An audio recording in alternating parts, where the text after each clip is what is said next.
શ્રી ગણેશાય નમઃ. ઓમ શ્રી કૃષ્ણાય નમઃ.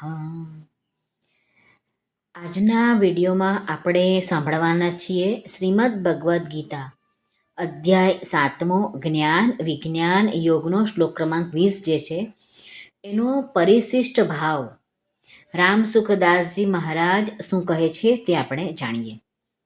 શ્લોક છે: કામૈस्तैस्तैर्हृतज्ञानाः પ્રપદ્યન્તેન્યદેવતા તન્તન્નિયમમાસ્થાય પ્રકૃત્યાનિયતા સ્વયા. એટલે એનો અર્થ એ થાય છે કે વિવિધ ઈચ્છાઓથી જેમનું જ્ઞાન નષ્ટ થયું છે તેઓ પોતાના સ્વભાવને વશ થઈને જુદા જુદા વ્રત નિયમ પાડીને બીજા દેવતાઓને શરણે જાય છે. હવે આનો પરિશિષ્ટ ભાવ શું છે, રામસુખદાસજી શું કહે છે તે આપણે સાંભળીએ. ભગવાનના અર્થાર્થી અને આર્ત ભક્તોમાં જે કામનાઓ છે તે જ કામનાઓ આ શ્લોકમાં વર્ણન કરાયેલા મનુષ્યોમાં પણ છે. પરંતુ બંનેમાં ફરક એ છે કે અર્થાર્થી અને આર્ત ભક્તોમાં કામનાની પ્રધાનતા નથી, ઉપરથી ભગવાનની પ્રધાનતા છે, તેથી તેઓ હૃતજ્ઞાનાહા નથી. પરંતુ અહીં વર્ણન કરાયેલા મનુષ્યોમાં કામનાની પ્રધાનતા છે, તેથી તેઓ હૃતજ્ઞાનાહા છે. અર્થાર્થી અને આર્ત ભક્તો તો માત્ર ભગવાનને જ શરણે જાય છે. ભગવાન પાસે જ એમને જે જોઈએ છે તે માંગે છે, એમનું દુઃખ દૂર કરવાને માટે કે અર્થ માંગે છે કે ગમે તે, તો એ ભગવાન પાસે માંગે છે. પરંતુ આ માણસો ભગવાનને છોડીને બીજા અન્ય દેવતાઓના શરણે જાય છે. કામનાઓ, દેવતા, મનુષ્ય અને નિયમ આ બધા અનેક થયા કરે છે. જો અનેક કામનાઓ હોવા છતાં પણ ઉપાસ્ય દેવ એક પરમાત્મા હોય તો તે ઉપાસકનો ઉદ્ધાર કરી દેશે. પરંતુ કામનાઓ પણ અનેક હોય અને ઉપાસ્ય દેવ પણ અનેક હોય તો ઉદ્ધાર કોણ કરશે?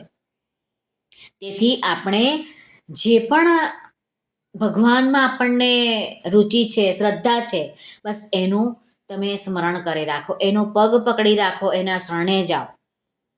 એક ભગવાન સિવાય બીજી કોઈ વસ્તુ છે જ નહીં.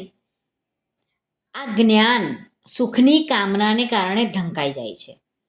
આ કામના ન તો પ્રકૃતિની બનાવેલી છે કે ન પરમાત્માએ બનાવી છે, પરંતુ મનુષ્યની પોતાની બનાવેલી છે. તેથી તે કામનાને દૂર કરવાની જવાબદારી પણ મનુષ્યની જ છે. હૃતજ્ઞાનાહા અહીં કહેવાનો અર્થ એ છે કે આ જ્ઞાન નષ્ટ થયું નથી, પરંતુ કામનાના લીધે હરાઈ ગયું છે. આ વાતને ગીતાજીમાં માયયા જ્ઞાનાહા અજ્ઞાનેના વૃત્તૈ જ્ઞાનૈ વગેરે પદો દ્વારા પણ કહેવામાં આવ્યું છે.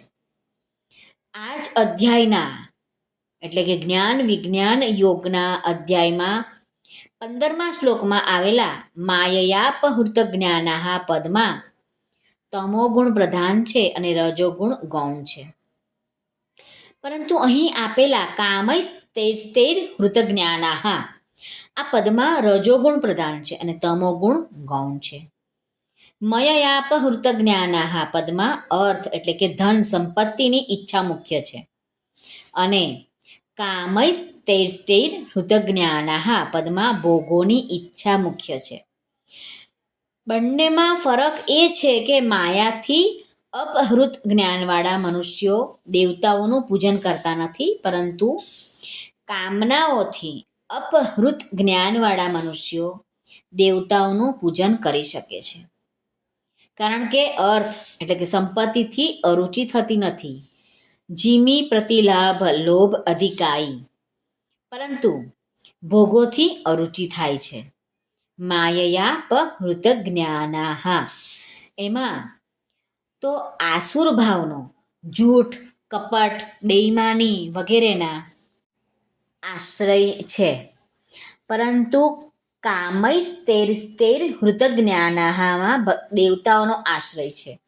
તેથી મયયાપહૃત જ્ઞાનાહામાં તો જડતા વિશેષ છે, પરંતુ અહીં તેમની તુલનામાં ચેતના છે. એટલે કે જે પોતાને અને બીજાને પણ જાણે તે ચેતન છે, અને જે પોતાને અને બીજાને પણ ન જાણે તે જડ છે.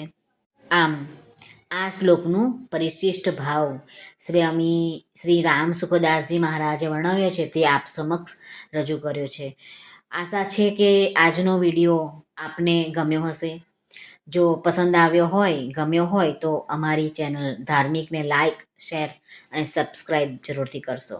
આપ સર્વનો ખૂબ ખૂબ ધન્યવાદ. સર્વને ભાવથી જય શ્રી કૃષ્ણ. રાધે રાધે. હરિઓમ તત્સત. જય ગુરુદેવ દત્ત. જય સ્વામિનારાયણ.